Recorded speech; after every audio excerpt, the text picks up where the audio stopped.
Hello everybody, welcome to the online lecture.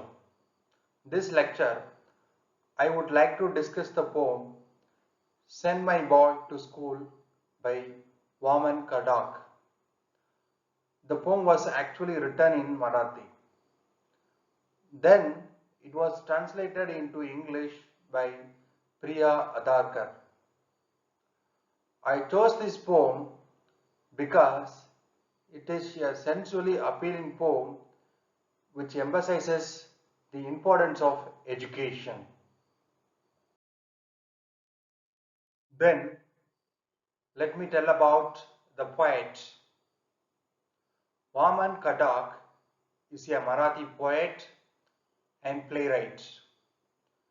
He was born in the district of Nasik in Maharashtra. Since his poetry falls under modern Sahiri, he is considered to be the greatest of all Sahirs. Being a Sahir, he sings about the anti-caste ideologies of Buddha, Kabir and Ambedkar. He has also written and sung anti-caste music. Through his poems, he spreads the spirit of positivity and emphasizes the importance of education, especially among Dalits.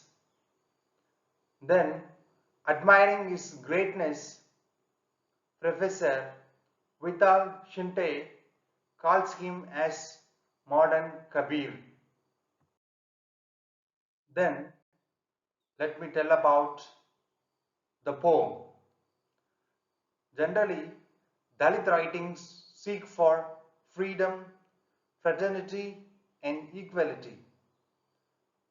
In one aspect, Dalit literature depicts the glory of their culture and tradition.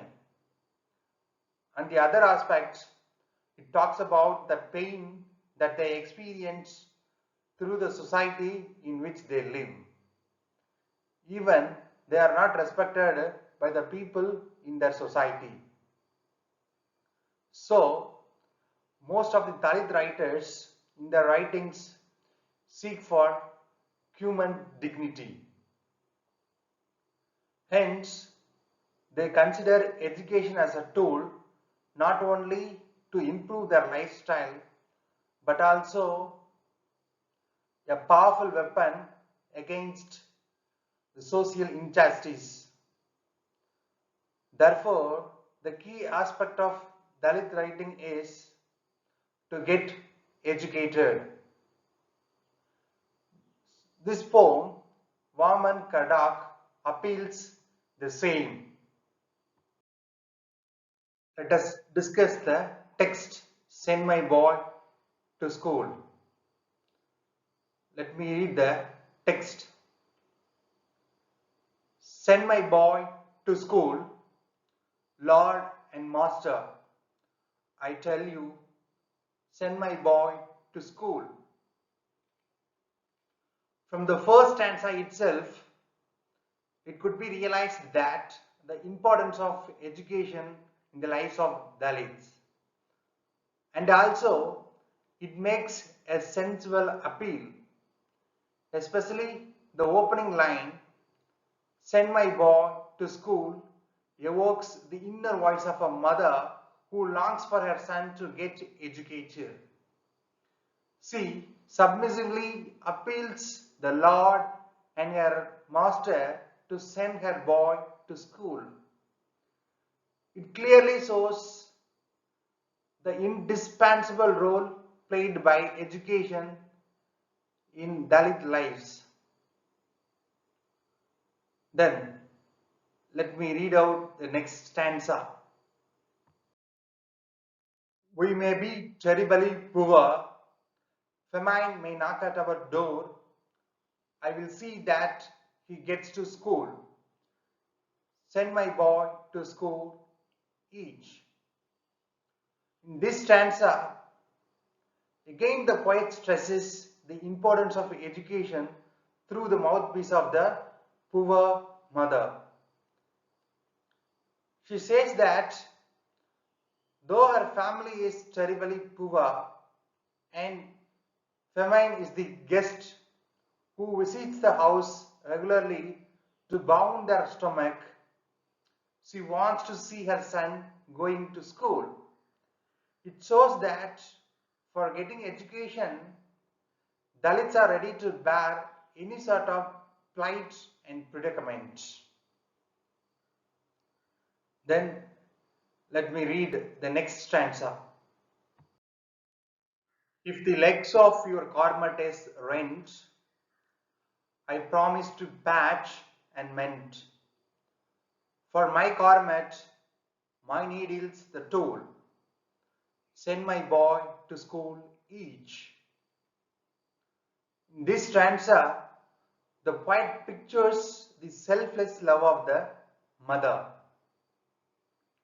The mother promises that she will patch or mend the garment of her son if there is any damage in it, because she doesn't like her son to wear damaged garment or to feel depressed. Further, she says, for my garment, my needle's the tool. She says that she can mend her dress with a needle and feels happy seeing her son going to the school with the new garments.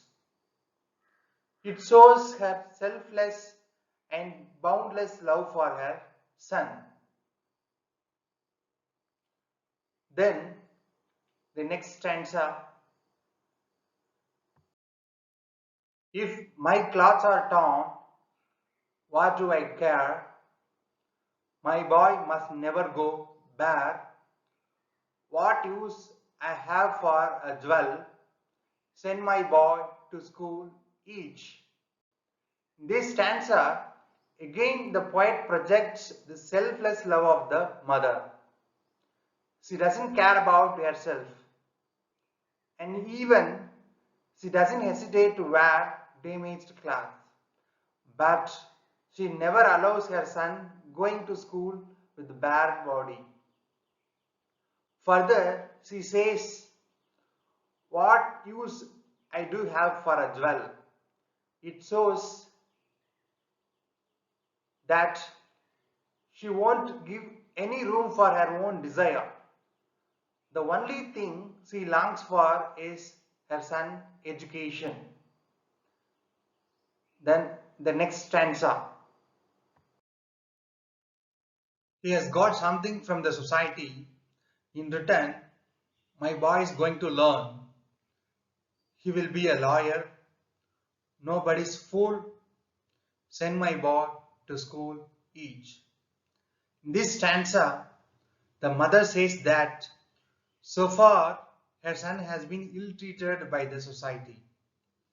In turn, he will learn and become a lawyer. Further, she says that her son will not be a fool to anyone, since education eradicates his ignorance.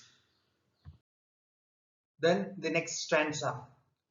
My boy won't stay stupid or worse, like that poet Warman's bad verse. My art on you, if there is no school, send my boy to school each. In this stanza, the poet ironically mocks at himself. Moreover, the mother feels proud of her son and promises him that she will find a school for him even there is no school nearby places. It ends with the mother's determination of sending her boy to school. Then let me recapitulate all the points we have discussed. In the first stanza, the poet describes the sensual appeal of the mother to the Lord and her master. The second stanza depicts the poet's stress on the importance of education through the mouthpiece of the poor mother.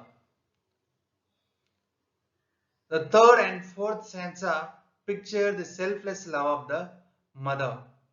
The fifth stanza projects that the mother becomes the proud of her son. In the sixth stanza shows the mother's determination to send her son to school. And the refrain, "Send my boy to school," emphasizes the importance of education throughout the poem. Thank you for listening.